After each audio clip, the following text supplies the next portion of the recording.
Hello, friends. Welcome back to Story Lingo English. What if the most powerful country in the world was once just a group of weak colonies, controlled by a king across the ocean? What if the people who changed history were not born powerful, but became powerful because they refused to stay silent?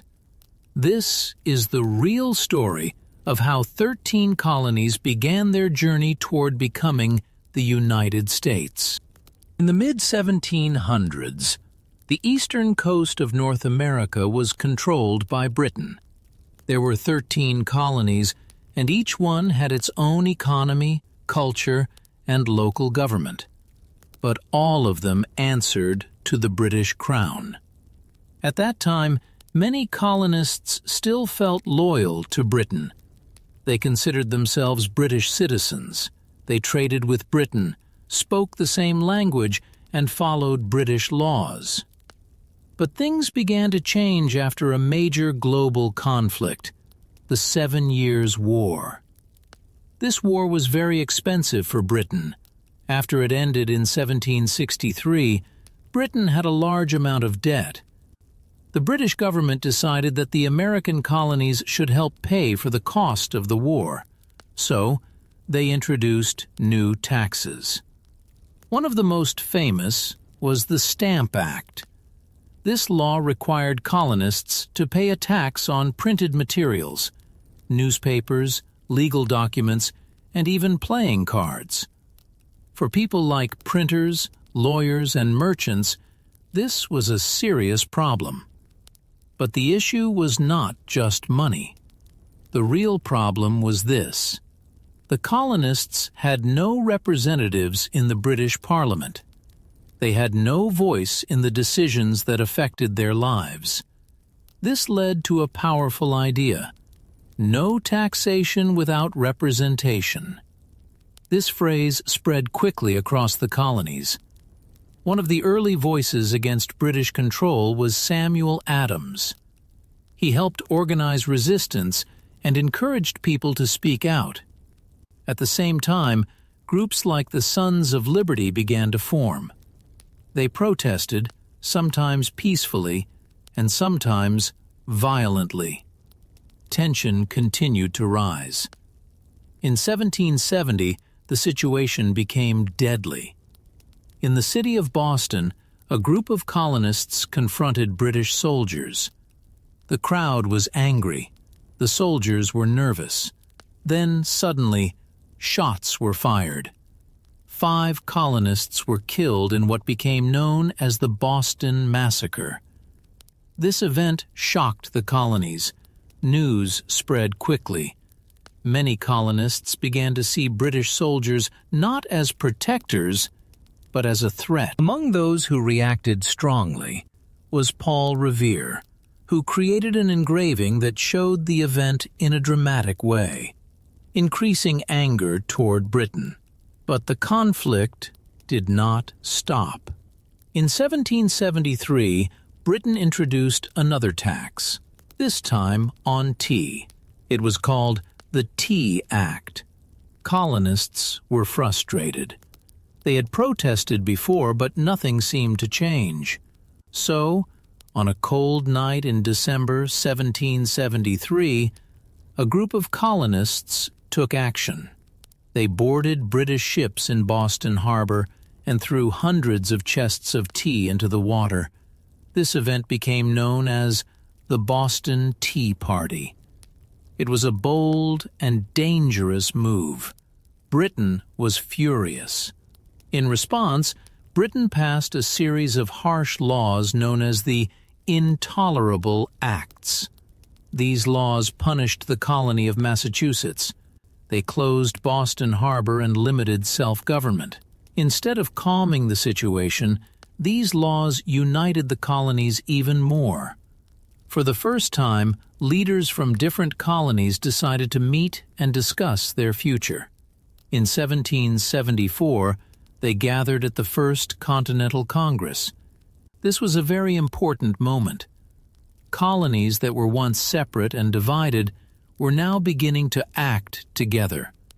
Among the key figures emerging at this time were men like George Washington, a respected military leader, and John Adams, a strong supporter of independence. At this stage, not everyone wanted full independence yet. Many still hoped for peace with Britain, but events were moving too fast.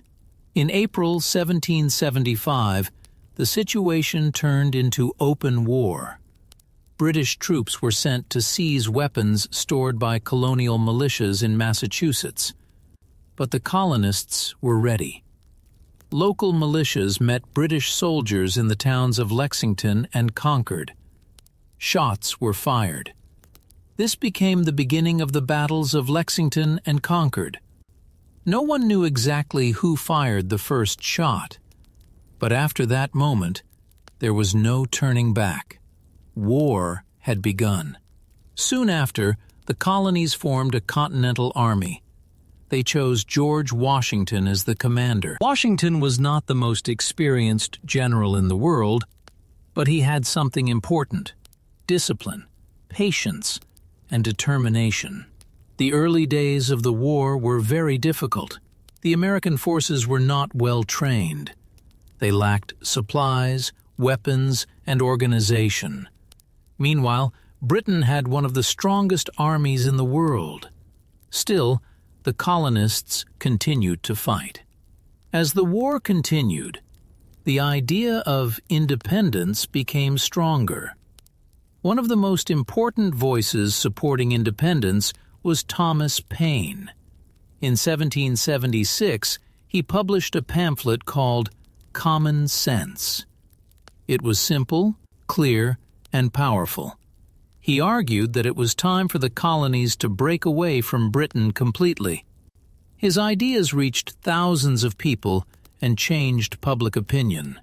Finally, in July 1776, something historic happened. The colonies made a bold decision. They declared independence. This moment is known as the Declaration of Independence. The main author of this document was Thomas Jefferson. The document stated that all men are created equal and have the right to life, liberty, and the pursuit of happiness. It officially announced that the colonies were no longer under British rule. They were now a new nation, the United States of America. But declaring independence was only the beginning. Winning it would be much harder. The war was still ongoing, the future was uncertain, and the question remained: could a group of former colonies really defeat one of the most powerful empires in the world? The Declaration of Independence in 1776 did not end the struggle. It only made it official. From that moment, the 13 colonies were no longer protesting as British subjects. They were now fighting as a new, unrecognized nation against one of the strongest empires in the world. The war that followed would test everything: leadership, endurance, unity, and belief in freedom itself. After independence was declared, British forces quickly intensified their military campaign. Their goal was simple: crush the rebellion and restore control over the colonies. The Continental Army, led by George Washington, faced enormous challenges. Washington's army was poorly equipped, often undertrained, and frequently short on food, ammunition, and proper clothing. The British, by contrast, had a professional army supported by a powerful navy. In late 1776, Washington suffered several defeats in New York. British forces captured New York City, forcing American troops to retreat across New Jersey. Morale was extremely low. Many soldiers began to leave the army. The revolution was in danger of collapsing. In December 1776, George Washington made a critical decision. To revive hope, he planned a surprise attack across the icy Delaware River. On the night of December 25th to 26th, despite harsh winter conditions, Washington led his troops across the river. The target was a group of Hessian soldiers, German mercenaries hired by Britain, stationed in Trenton, New Jersey. The attack was successful. This event is known as the Battle of Trenton. It was a turning point. Although small in scale, the victory boosted American morale and proved that the Continental Army could defeat professional forces. Soon after, another victory followed at Princeton. These successes helped stabilize the revolutionary cause during one of its darkest moments. However, the war was far from over. In 1777, Britain launched a major strategy to divide the colonies. Their plan was to cut New England off from the southern colonies by taking control of the Hudson River Valley. British General John Burgoyne led a large army south from Canada, but American forces, led by General Horatio Gates and supported by local militias, resisted fiercely. The conflict reached its climax in northern New York. The result was the American victory at the Battle of Saratoga. This battle became one of the most important moments in the entire war. Why? Because it changed everything internationally. After the American victory at Saratoga, France saw an opportunity. France had been Britain's long-time rival. The idea of weakening Britain was attractive. In 1778, France officially entered the war as an ally of the United States. This alliance transformed the conflict from a colonial rebellion into a global war. French military support, supplies, and naval power became essential to the American cause. Without France, the revolution may not have survived. Meanwhile, the Continental Army faced one of its hardest periods. During the winter of 1777 to 1778, Washington's troops were stationed at Valley Forge, Pennsylvania. Conditions were extremely harsh. Soldiers suffered from cold, hunger, and disease. Many had no shoes. Snow covered the ground. Supplies were nearly gone. This period is known as the Winter at Valley Forge. Despite the suffering, something important happened there. A Prussian military officer named Friedrich Wilhelm von Steuben arrived to help train the American troops.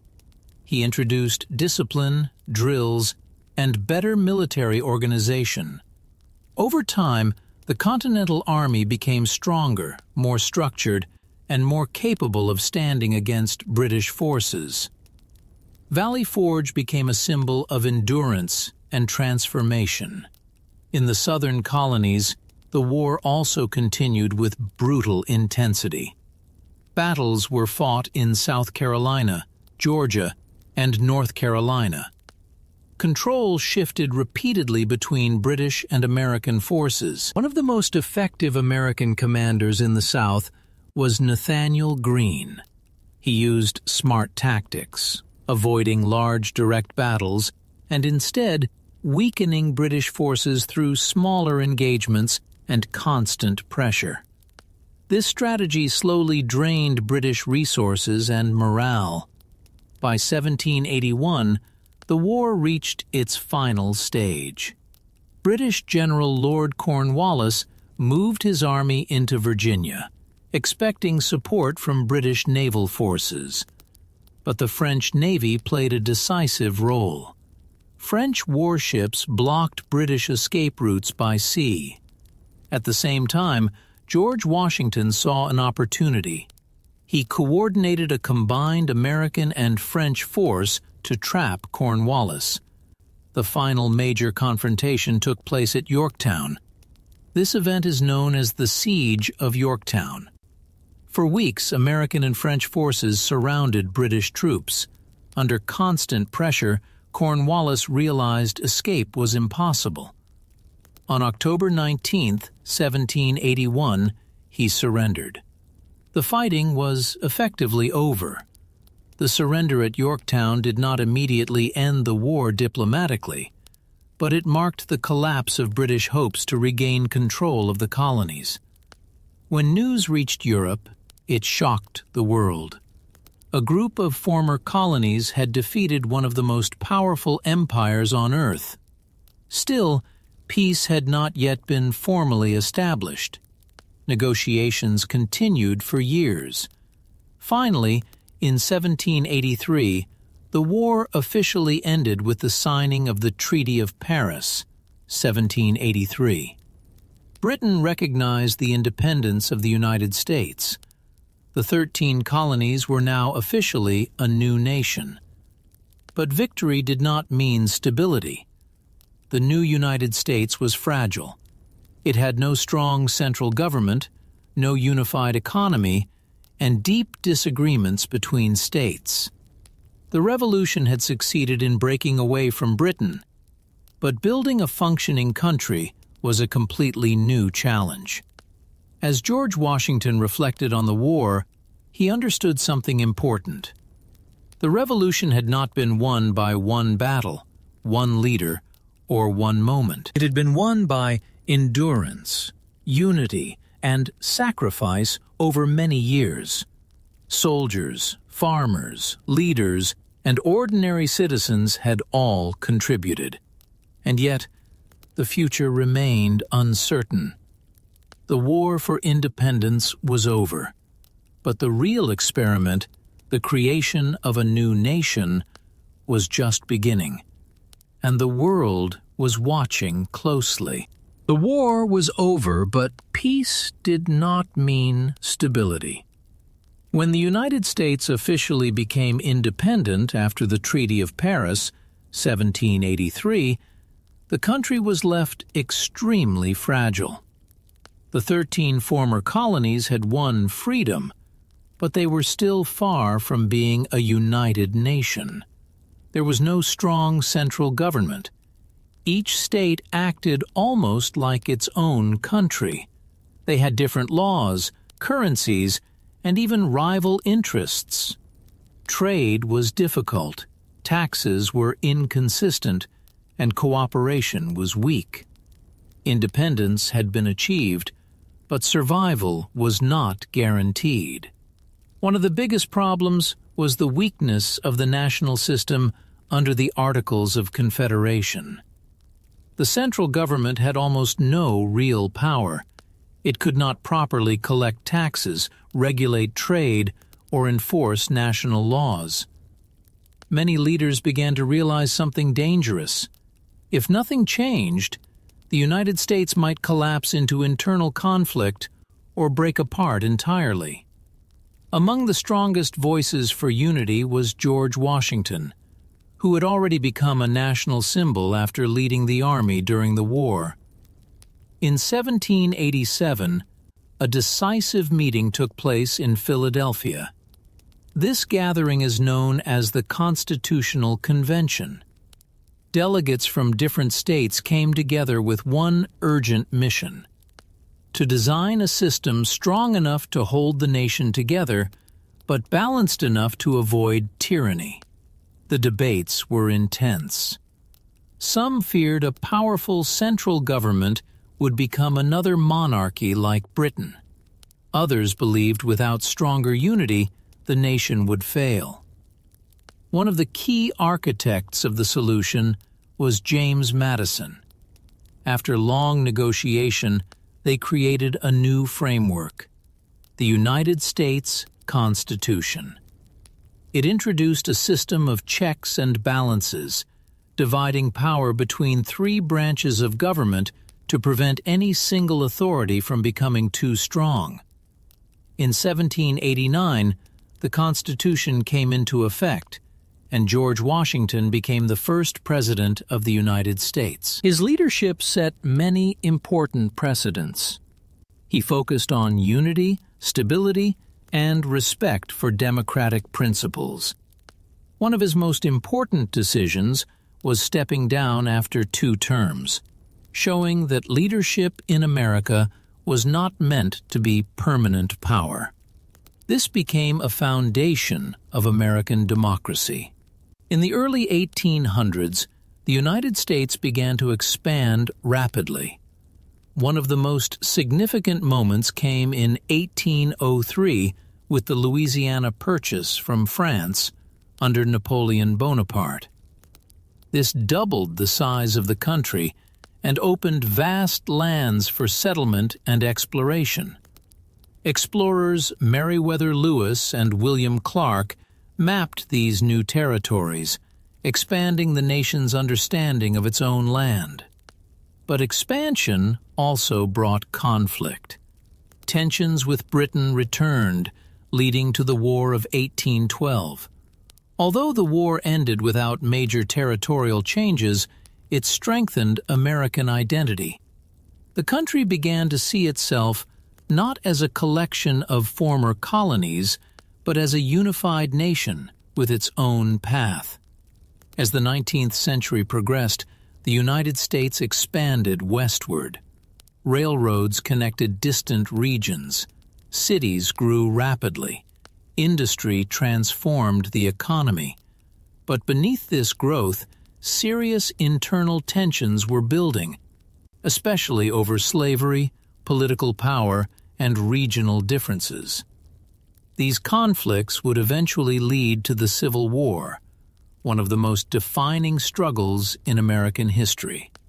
Despite internal challenges, the United States continued to rise.